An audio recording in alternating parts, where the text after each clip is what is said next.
Recently, Supreme Master Qinghai graciously allowed our association members to gather for an international seminar. It was a joyous occasion as Master and disciples reunited to meditate and pray for peace. During this precious time, Supreme Master Qinghai also spoke of the teachings of past masters and answered the spiritual questions of our association members.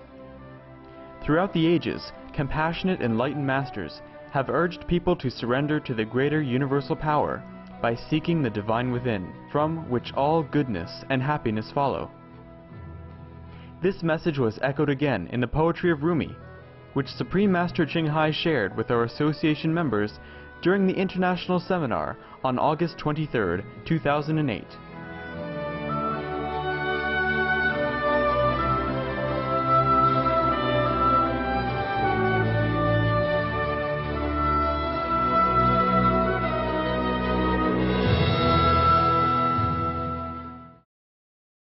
Now, Rumi continued to say a story of a man looking for Sheikh Karakani.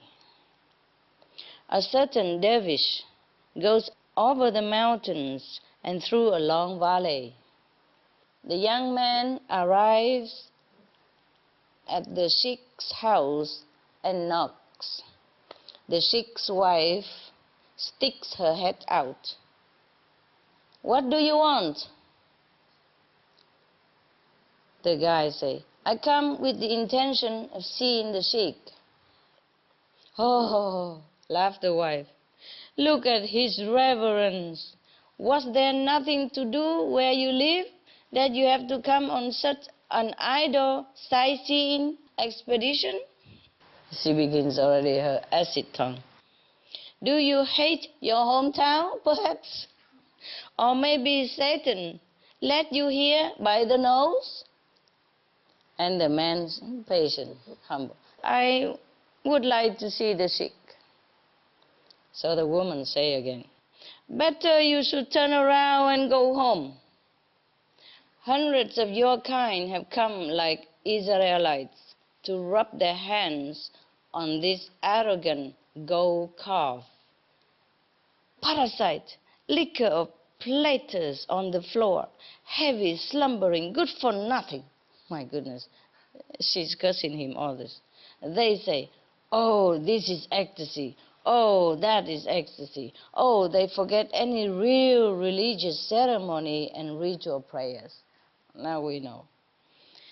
This Sheikh happened to marry to some religious fanatics or zealots. So anybody who doesn't do religious ritual or ceremony, she thinks they're all crazy. So her husband is a crazy one, in her opinion. That's why anybody come and seek him, she curses them like this, or perhaps even more. This is a poem. So our Master Rumi has politely polished the word and choose the least offensive to put in here. Otherwise, I don't know what else the woman have showered upon these poor pilgrims who happen to come to her door and looking for her husband. So the young man could not stand any longer. He said, "What is this? I've been ambushed by a night patrol in full daylight. Your blitherings try to keep me from the presence of a holy man.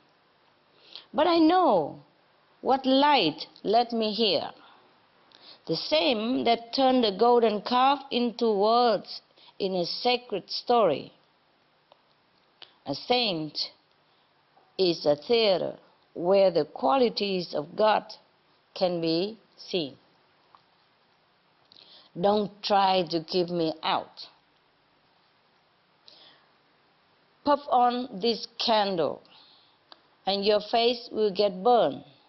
Rather try blowing out the sun or fitting a muzzle on the sea.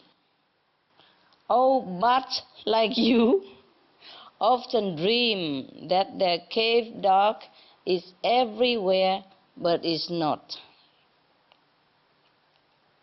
My determination To be in that presence, I mean in the Sikh presence, is quick and constant.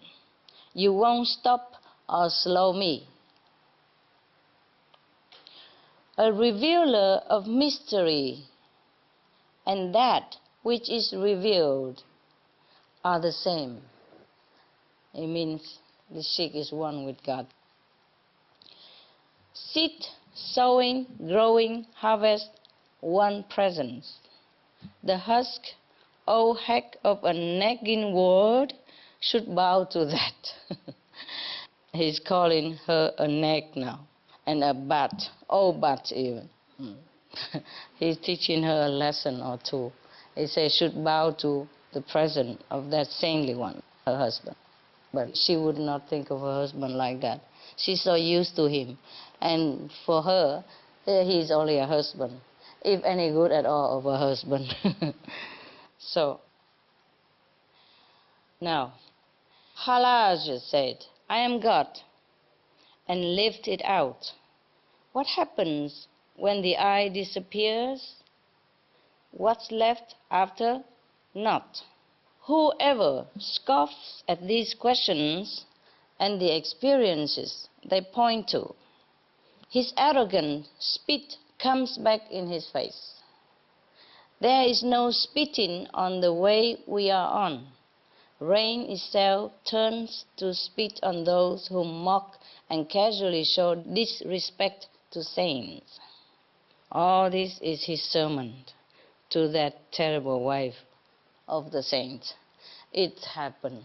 Noah has such a son. And the saintly Sikh has such a wonderfully out of this world wife. Similar story to Leo Tolstoy. They sometimes have this kind of dual, opposite attract in life.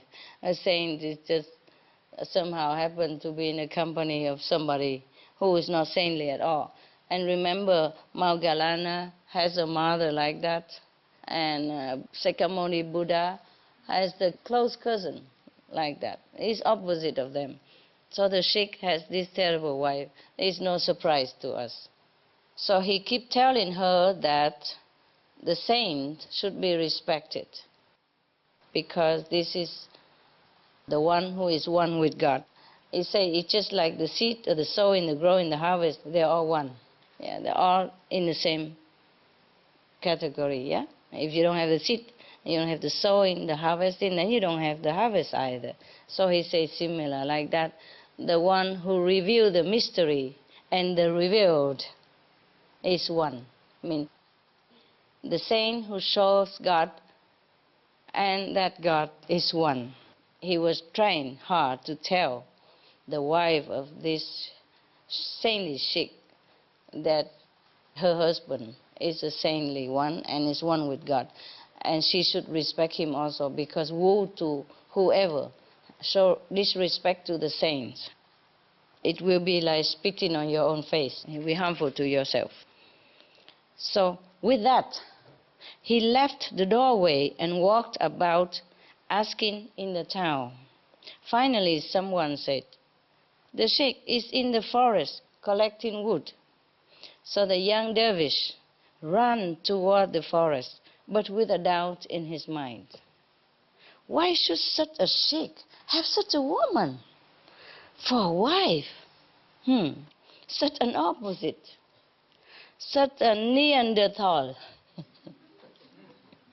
God forgive my judgment. Who am I to judge? But the question remains. He asked God forgiveness, but he still cannot forget the judgment about the Neanderthal woman.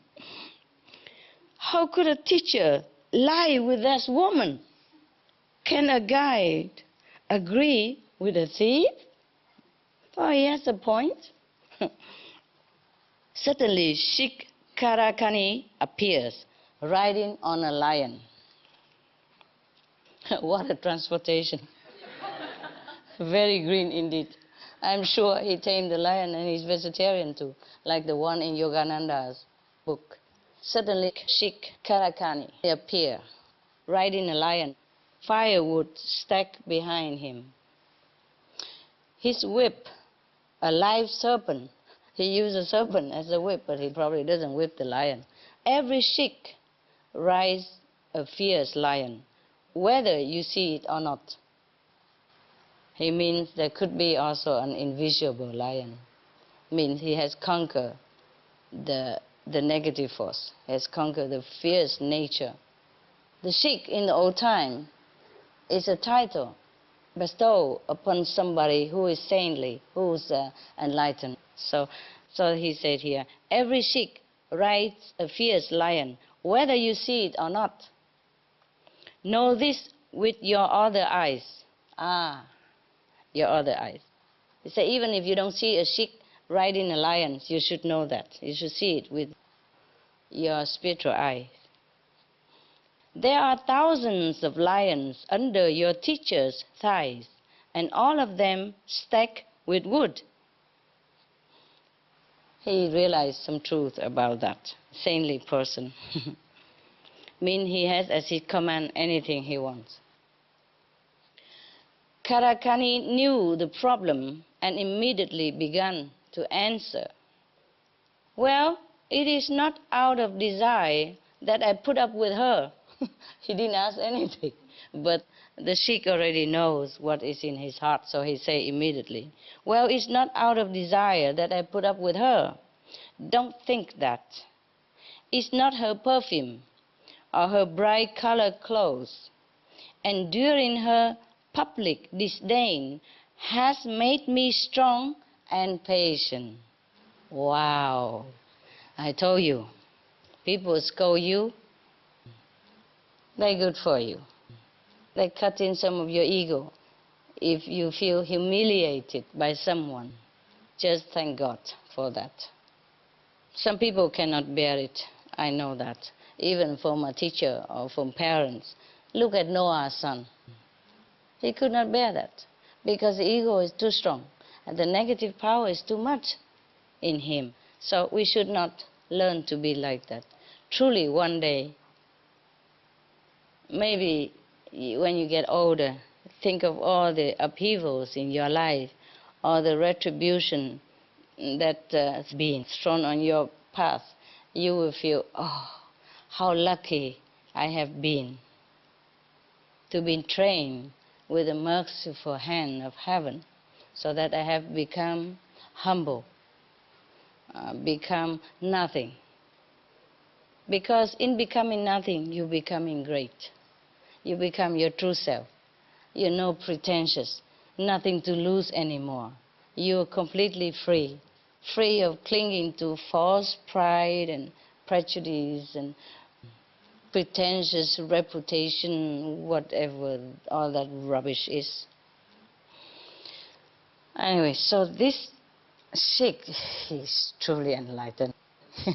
So he said, it's not because he desires her or because she's pretty that he put up with this woman, but because he endured all that, so that he can become strong and patient.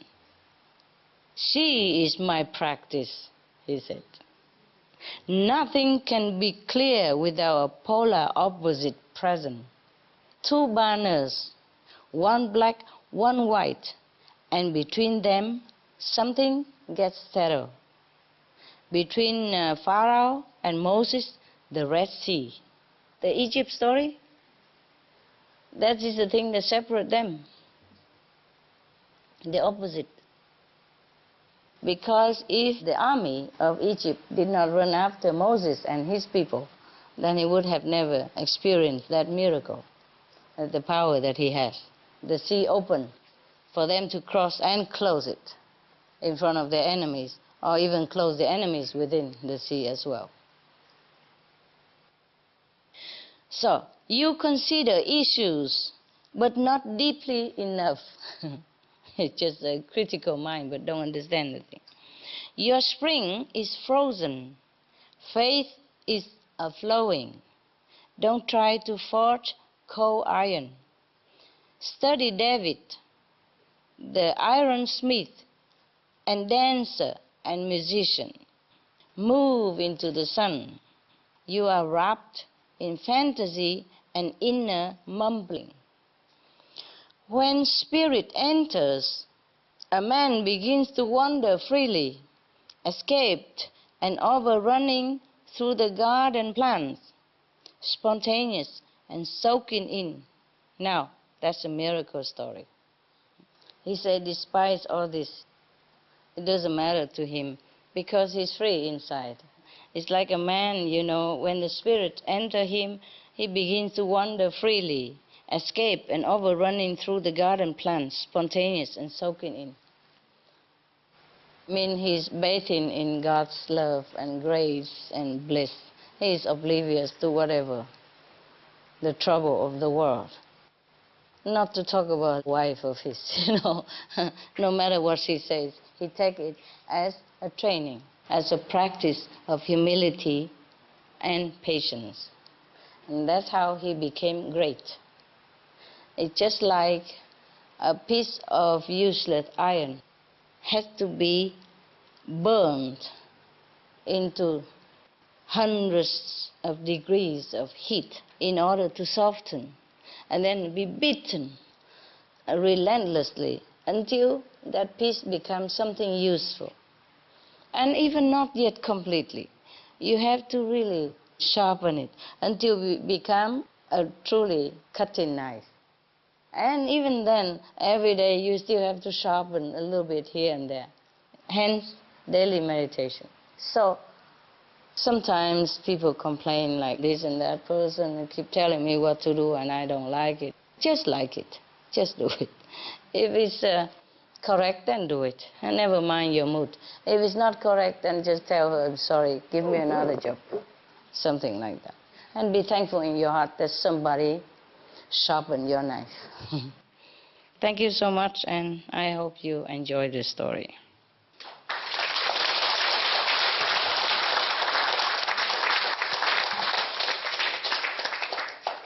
Thank you, Rumi, as well, for leaving us such a treasure.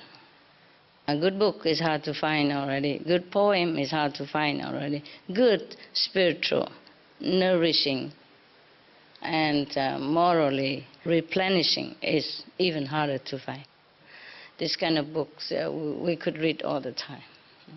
It will just foster more our spiritual endeavor, foster love and humility, understanding, patience. It's a very good book, good poem. She loved you so much. And she said, please make me a favor. Tell your master how much I love her. So she says her spiritual school is very, very high. I told her that her heart is leading, is showing her the way. Thank you. I will tell her. She'll be very, very happy. It's the same. They also practice light and sound.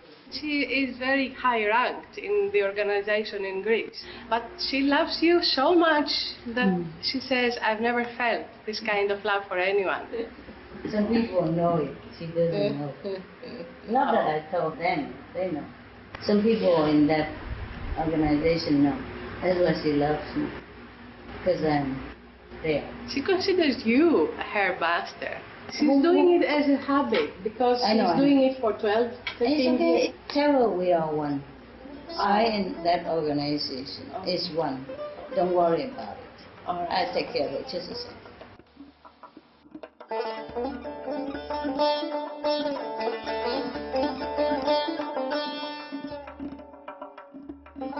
It was a pleasure to have you with us today for Between Master and Disciples. Please stay tuned for Healthy Living, up next, right after Noteworthy News, here on Supreme Master Television. May Providence grace your life with tranquility and divine love.